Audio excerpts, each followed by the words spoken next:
RCB ಸಂಭ್ರಮಾಚರಣೆ ವೇಳೆ ಕಾಲ್ತುಳಿತ ದುರಂತ.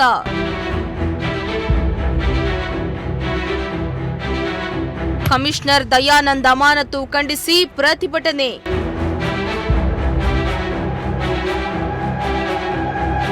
ಆರ್ಸಿಬಿ ಸಂಭ್ರಮಾಚರಣೆ ವೇಳೆ ಚಿನ್ನಸ್ವಾಮಿ ಸ್ಟೇಡಿಯಂ ಬಳಿ ಕಾಲ್ತುಳಿತ ದುರಂತ ವೇಳೆ 11 ಮಂದಿ ದಾರುಣವಾಗಿ ಸಾವನ್ನಪ್ಪಿದ್ರು. ಈ ದುರಂತದ ಬಳಿಕ ಬೆಂಗಳೂರು ಕಮಿಷನರ್ ಸೇರಿ ಅನೇಕ ಮಂದಿ ಅಧಿಕಾರಿಗಳನ್ನ ಅಮಾನತು ಮಾಡಿತ್ತು.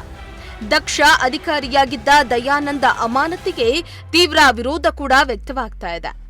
ಇತ್ತ ತುಮಕೂರಿನಲ್ಲಿಯೂ ದಯಾನಂದ ಅಮಾನತು ಖಂಡಿಸಿ ಪ್ರತಿಭಟನೆಯನ್ನ ನಡೆಸಿ ಆಕ್ರೋಶವನ್ನ ಹೊರಹಾಕಿದ್ರು.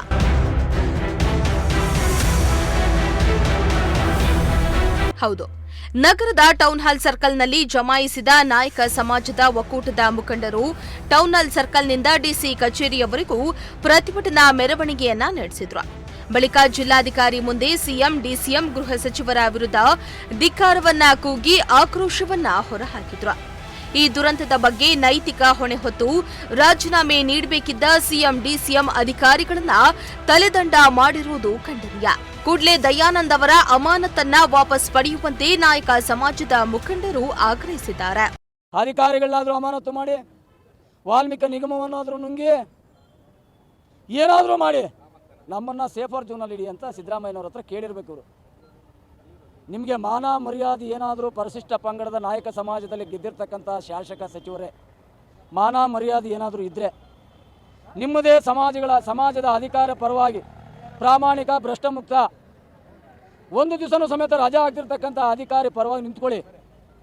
ಇಲ್ಲ ಅಂದರೆ ಸಿದ್ದರಾಮಯ್ಯನ ಪ್ರತಿಯೊಂದು ಭ್ರಷ್ಟಾಚಾರದ ಪಾಲುದಾರರಾಗಿದ್ದೀರಾ. ನಿಮಗೆ ಗಂಡಸ್ತನ ಇದ್ದರೆ ಸಾಮಾನ್ಯ ಕ್ಷೇತ್ರದಲ್ಲಿ ನಿಂತ್ಕೊಂಡು ಗೆಲ್ಲಿ. ನಿಮಗೆ ಗಂಡಸ್ತನ ಇದ್ದರೆ ಸಾಮಾನ್ಯ ಕ್ಷೇತ್ರದಲ್ಲಿ ನಿಂತ್ಕೊಂಡು ಗೆಲ್ಲಿ. ಪರಿಶಿಷ್ಟ ಪಂಗಡದ ಜಾತಿ ದೃಢೀಕರಣ ಪತ್ರದ ಅಡಿಯಲ್ಲಿ ಗೆದ್ದು ನಮ್ಗೆ ಯಾಕೆ ಮೋಸ ಮಾಡ್ತಾ ಇದ್ದೀರಾ ನೀವು? ನಮ್ಮ ಅಧಿಕಾರಿಗಳಿಗೆ ಯಾಕೆ ಮೋಸ ಮಾಡ್ತಾ ಇದ್ದೀರಾ ನೀವು? ಅಧಿಕಾರಿಗಳ ಪರವಾಗಿ ಯಾಕೆ ಕೆಲಸ ಮಾಡ್ತಾ ಇಲ್ಲ ನೀವು? ಸಾವಿರಾರು ಕೋಟಿ ಲೂಟ ಮಾಡಿದ್ದಾರೆ ಮಾನ್ಯ ಸಿದ್ದರಾಮಯ್ಯನವರು ಆಪ್ತ ಅಧಿಕಾರಿಗಳು. ನಾನು ಈ ಸರ್ಕಾರಕ್ಕೆ ಆಗ್ರಹ ಪಡಿಸ್ತಾ ಇದ್ದೀನಿ, ತತ್ಕ್ಷಣ ದಯಾನಂದ್ IPS ಅಧಿಕಾರಿ ಮತ್ತು ಇನ್ನಿತರೆ ಅಧಿಕಾರಿಗಳನ್ನ ಅಮಾನತು ಆದೇಶವನ್ನು ಹಿಂಪಡಿಬೇಕು. ಎಲ್ಲಿ ಕೆಲಸ ಮಾಡ್ತಿದ್ರು ಅಲ್ಲಿಗೆ ನಿಯೋಜನೆ ಮಾಡಬೇಕು. ಇಲ್ಲವಾದಲ್ಲಿ ಇಡೀ ರಾಜ್ಯಾದ್ಯಂತ ಭ್ರಷ್ಟ ಮುಖ್ಯಮಂತ್ರಿ ಸಿದ್ದರಾಮಯ್ಯನ ವಿರುದ್ಧ ಅಹೋರಾತ್ರಿ ಹೋರಾಟ ಮಾಡ್ತೀವಿ. ನಾವು ಎದುರೋ ಪ್ರಶ್ನೆನೇ ಇಲ್ಲ. ನಿಮ್ಮ ಭ್ರಷ್ಟಾಚಾರ ನಮ್ಮ ಸಮಾಜಕ್ಕೆ ನೀವು ಮಾಡಿರೋ ಮೋಸ ನೋಡಿ ನೋಡಿ ಸಾಕಾಗಿದೆ. ನಿಮ್ಮ ವಿರುದ್ಧ ನೇರ ಹೋರಾಟ ಪ್ರಾರಂಭ ಮಾಡ್ತೀವಿ ನಾವು. ಇನ್ನು ಈ ವೇಳೆ ಮಾತನಾಡಿದ ನಾಯಕ ಸಮಾಜ ಒಕ್ಕೂಟದ ಮುಖಂಡ ಭಾನುಪ್ರಕಾಶ್ ಮಾತನಾಡಿ, ದಯಾನಂದ್ ಅವರು ಬೆಂಗಳೂರು ಕಮಿಷನರ್ ಆಗಿ ಅಧಿಕಾರ ವಹಿಸಿಕೊಂಡ ಬಳಿಕ ಹಿಡಿತ ಸಾಧಿಸಿ ಅಪರಾಧ ಪ್ರಕರಣಗಳನ್ನ ತಡೆಯುವಲ್ಲಿ ಯಶಸ್ವಿಯಾಗಿದ್ರು. ಅಂತವರನ್ನ ಸರ್ಕಾರ ಅಮಾನತು ಮಾಡಿರುವುದು ಖಂಡನೀಯ. ಈ ಕೂಡಲೇ ಅಮಾನತು ಆದೇಶವನ್ನ ವಾಪಸ್ ಪಡಿಬೇಕು. ಇಲ್ಲವಾದಲ್ಲಿ ಮುಂದಿನ ದಿನಗಳಲ್ಲಿ ಉಗ್ರ ಹೋರಾಟ ಮಾಡುವುದಾಗಿ ಎಚ್ಚರಿಕೆಯನ್ನ ನೀಡಿದ್ದಾರೆ. ಮೊನ್ನೆ ಏನು ರಾಜ್ಯ ಸರ್ಕಾರ RCB ವಿಜಯೋತ್ಸವ ಆಚರಣೆ ಆಯೋಜಿಸಿತ್ತು, ಆ ಯೋಜನೆಯ ಪೂರ್ವ ಸಿದ್ಧತೆ ಇಲ್ಲದಲೇ ಆಯೋಜನೆ ಮಾಡಿದ್ರಿಂದ 11 ಜನ ನವಯುವಕರು ಸತ್ತು ಅಂತ ದೊಡ್ಡ ಅವಘಡ ನಡೀತು. ಇದರಿಂದ ಅವರ ಅಪ್ಪ ಅಮ್ಮಂಗೆ, ಸಾರ್ವಜನಿಕರಿಗೆ ಮನಸ್ಸಿಗೆ ನೋವು ಉಂಟಾಗಿ, ಘಾಸಿ ಉಂಟಾಗಿ ಎಂದೂ ಮರೆಯಲಾರದ ಒಂದು ದುರ್ಘಟನೆ ನಡೀತು. ಈ ದುರ್ಘಟನೆ ನೇರ ಕಾರಣ ಸರ್ಕಾರ.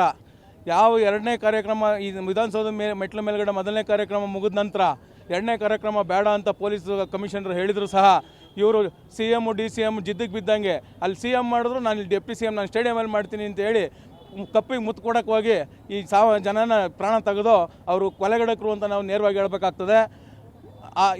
ಇವರು ನೈತಿಕ ಹೊಣೆ ಹೊತ್ತು ರಾಜೀನಾಮೆ ಕೊಡಬೇಕಾಗಿತ್ತು. ಅದನ್ನು ಬಿಟ್ಟು ದಕ್ಷ ಅಧಿಕಾರಿಯಾದ ದಯಾನಂದ್ ಹಾಗೂ ಇನ್ನಿತರ IPS ಅಧಿಕಾರಿಗಳನ್ನ ಅಮಾನತು ಮಾಡಿರೋದು ಖಂಡನೀಯ. IPS ದಯಾನಂದ್ ಅವರು 94ನೇ ಬ್ಯಾಚ್ನ IPS ಅಧಿಕಾರಿಯಾಗಿದ್ದು, ರಾಣೆಬೆನ್ನೂರು, ಹಾವೇರಿ ಜಿಲ್ಲೆ ರಾಣೆಬೆನ್ನೂರು ಅವರ ಸ್ವಂತ ಊರಾಗಿರುತ್ತೆ. ಅವರು ಪೊಲೀಸ್ ಇಲಾಖೆಯಲ್ಲಿ ದಕ್ಷತೆಗೆ ಕನ್ನಡಿ ಹಿಡಿದಂತೆ 2005ರಲ್ಲಿ ಅವರಿಗೆ ಯಾವ ಪೊಲೀಸ್ ಬ್ಲಾಗನ್ನು, ಪ್ರಪ್ರಥಮ ಪೊಲೀಸ್ ಬ್ಲಾಗನ್ನು ಸ್ಥಾಪನೆ ಮಾಡ್ತಾರೆ. ಅದ್ರ ದಕ್ಷಿಣ ಕನ್ನಡ ಜಿಲ್ಲೆ SP ಆಗಿದ್ದಾಗ ಅದಕ್ಕೆ ಅವರಿಗೆ ಇಂಟರ್ನ್ಯಾಷನಲ್ ಗವರ್ನೆನ್ಸ್ ಅವಾರ್ಡ್ ಕೊಡ್ತಾರೆ. 2011ರಲ್ಲಿ ರಾಷ್ಟ್ರಪತಿ ಪದಕ ಬರುತ್ತೆ. ಮತ್ತು 2020ರಲ್ಲಿ 2ನೇ ರಾಷ್ಟ್ರಪತಿ ಪದಕ ಬರುತ್ತೆ. 98-99ರಲ್ಲಿ ಚೀಫ್ ಮಿನಿಸ್ಟರ್ ಗೋಲ್ಡ್ ಮೆಡಲ್ ಬರುತ್ತೆ. ಇವರು ಅಂತಾರಾಷ್ಟ್ರೀಯ ಮಟ್ಟದಲ್ಲಿ ಇಂಟರ್ನ್ಯಾಷನಲ್ ಸಿವಿಲಿಯನ್ ಪೊಲೀಸ್ ಆಫೀಸರ್ ಆಗಿ ನಮ್ಮ ಕಸಾವದಲ್ಲಿ 2023-24 ಅಲ್ಲೂ ಸಹ ಅವರಿಗೆ ಅವಾರ್ಡ್ ಕೊಟ್ಟಿರ್ತಾರೆ. ಇವರು ವಿದೇಶದಲ್ಲೂ ಸಹ ಸೇವೆ ಸಲ್ಲಿಸಿ ಸೈ ಅನ್ಸ್ಕೊಂಡ್ಬಂದಿರ್ತಾರೆ. ಇಂಥ ದಕ್ಷ ಅಧಿಕಾರಿ ಪೊಲೀಸ್ ಕಮಿಷನರ್ ಆಗೋಕ್ಕೆ ಮುಂಚೆ ಇವರು ಇಂಟೆಲಿಜೆನ್ಸಿ ADGP ಆಗಿರ್ತಾರೆ. ಇಂಟೆಲಿಜೆನ್ಸಿ ADGP ಆಗಬೇಕು ಅಂದರೆ ಈ ರಾಜ್ಯದಲ್ಲೇ ಟಾಪ್ ಮೋಸ್ಟ್ ಪೊಲೀಸ್ ಅಧಿಕಾರಿನ ಅಲ್ಲಿಗೆ ನೇಮಕ ಮಾಡೋಕ್ಕೆ ಮಾತ್ರ ಸಾಧ್ಯ ಇರ್ತದೆ. ಕಾಲ್ತುಳಿತ ದುರಂತ ವಿಚಾರ ಜಟಾಪಟಿ ತಾರಕಕ್ಕೇರ್ತಾ ಇದೆ. ದಕ್ಷ ಅಧಿಕಾರಿ ಅಂತಾನೆ ಹೆಸರುವಾಸಿಯಾಗಿರೋ ದಯಾನಂದ ಅಮಾನತು ಆದೇಶವನ್ನ ಸರ್ಕಾರ ವಾಪಸ್ ಪಡೆಯುತ್ತಾ ಎಂದು ಕಾದು ನೋಡಬೇಕಾಗಿದೆ. ಕ್ಯಾಮರಾ ಪರ್ಸನ್ ಪುನೀತ್ ಜೊತೆ ದೀಪಕ್, ಪ್ರಜಾಶಕ್ತಿ ಟಿವಿ, ತುಮಕೂರು.